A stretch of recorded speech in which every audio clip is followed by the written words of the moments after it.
നാഷണലും ഇന്റർനാഷണലുമായിട്ടുള്ള എല്ലാ കമ്പനികളുടെയും ലെൻസും ഫ്രെയിമും ന്യായമായ വിലയ്ക്ക് ലഭിക്കുന്ന കൊച്ചിയുടെ സ്വന്തം optical showroom Jasal opticals. Jasal opticals, opposite TB hospital, Karivelippady, Kochi.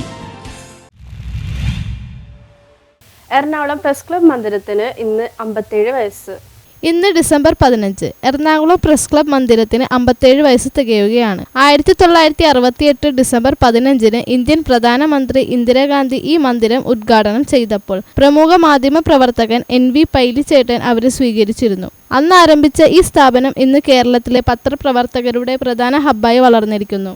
ആഘോഷങ്ങൾക്ക് മുഖ്യമന്ത്രി പിണറായി വിജയൻ ഉദ്ഘാടനം നിർവഹിച്ചു. അല്ലിയാമ്പൽ കടവിൽ നടന്ന ചടങ്ങിൽ കേക്ക് മുറിച്ച് ആഘോഷം തുടങ്ങിയ മുഖ്യമന്ത്രി പ്രസ് ക്ലബിന് പുതിയ കെട്ടിടം നിർമ്മിക്കാനുള്ള സ്ഥലം ആവശ്യപ്പെട്ട് നിവേദനം നൽകി. Press club president R Gopakumar അധ്യക്ഷത വഹിച്ച പരിപാടിയിൽ സെക്രട്ടറി M ഷജിൽ കുമാർ സ്വാഗതം പറഞ്ഞു. കൂടാതെ ജേർണലിസ്റ്റ് കോളനിയുടെ ജീർണാവസ്ഥ പരിഹരിക്കാനും മാധ്യമപ്രവർത്തകർക്ക് പ്രയോജനപ്പെടുന്ന ഭവന നിർമ്മാണ പദ്ധതി പുനരാവിഷ്കരിക്കാനും ആവശ്യപ്പെട്ട് സംസാരിച്ചു. ഈ വാർഷികാഘോഷം പ്രസ് ക്ലബിന്റെ ചരിത്രത്തിലെ ഒരു മഹത്തായ അധ്യായമാണ്. 57 വർഷം പിന്നിട്ട ഈ സ്ഥാപനം മാധ്യമ സ്വാതന്ത്ര്യത്തിന്റെയും പത്രപ്രവർത്തകരുടെ ഒത്തുചേരലുകളുടെയും കേന്ദ്രമായി തുടരുന്നു. ജേർണലിസ്റ്റ് കോളനിയുടെ ജീർണാവസ്ഥ പരിഹരിക്കാനും മാധ്യമപ്രവർത്തകർക്ക് പ്രയോജനപ്പെടുന്ന ഭവന നിർമ്മാണ പദ്ധതി പുനരാവിഷ്കരിക്കാനും ആവശ്യപ്പെട്ടു. ഇനിയും നിരവധി പത്രപ്രവർത്തകരുടെ കഥകൾക്ക് വേദിയാകാൻ ഈ മന്ദിരം ഒരുങ്ങുകയാണ്.